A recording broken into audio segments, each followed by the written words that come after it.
Hello everyone. আজকে এই বর্ষার দিনে কার না খিচুড়ি খেতে ভালো লাগে, তাই আজকে আমিও খিচুড়ি রান্না করতে শুরু করে দিয়েছি।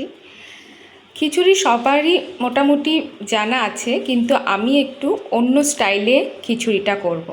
তো চলো, আমি এখানে গোবিন্দভোগের চাল, এখানে হচ্ছে ডাল, টমেটো, লঙ্কা আর আদা নিয়ে রেখেছি, আর কিছু কিছু মশলাপাতি রান্নার মধ্যেই দিয়ে দেবো। তারপর সর্ষের তেলে আমি এই ডালটা অল্প আছে মিনিট 10 ভেজে নেব। খুব লাল করে ভাজবো না, তাহলে পরে কিন্তু খিচুড়িতে সেদ্ধ হতে খুব প্রবলেম হবে। ডালটা ভাজার পর আমি একটু জল দিয়ে এটা ডালটা ভিজাতে দিয়ে দিয়েছি।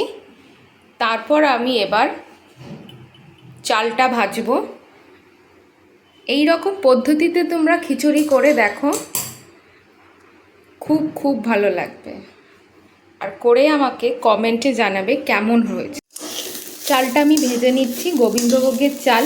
গোবিন্দভোগের চাল জানোই কত সুন্দর গন্ধ বেরোয়, আস্তে আস্তে গন্ধ বেরোতে শুরু করে দিয়েছে। আর আমার এই খিচুড়িটা আমার ফ্যামিলির সবাই পছন্দ করে, তোমরাও কিন্তু ট্রাই করতে পারো।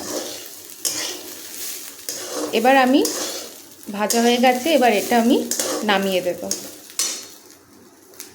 চাল ভাজা হয়ে যাওয়ার পর চালটা আমি নামিয়ে দিয়েছি। এবার আমি কড়াইতে আবার তেল দিয়ে ফোড়ন দেবো। ফোড়ন দিয়ে এবার চালে ডালে খিচুড়ি তৈরি করবো।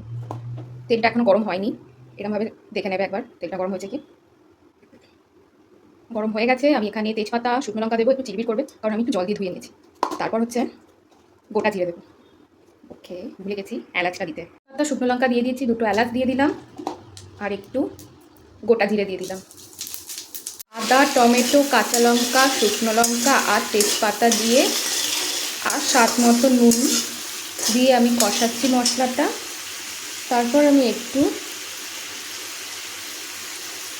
জিরে গুঁড়োও দিয়ে দেবো। তারপর পরিমাণ মতো একটু হলুদ দিয়ে মশলাটা কষাতে শুরু করে দেব। কষানোর পর চাল আর ডাল এই কড়াইতে মশলার মধ্যে দিয়ে দেব। তারপর আমি মশলার মধ্যে চাল আর ডালটা দিয়ে দিয়েছি। এই মিশ্রণটা একটু কিছুক্ষণ কড়াইতে মিশিয়ে তারপর জল দিয়ে দেবো।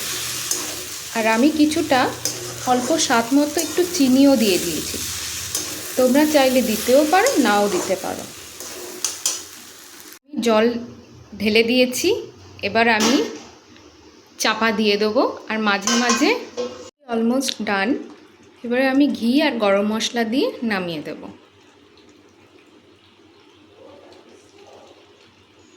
বর্ষার দিনে গরম গরম খিচুড়ি, আলুর দম আর পাঁপড় ভাজা, একদম হালকার মতো হয়েছে। আপনারাও করে আমাকে কমেন্টে জানাবেন কেমন হলো।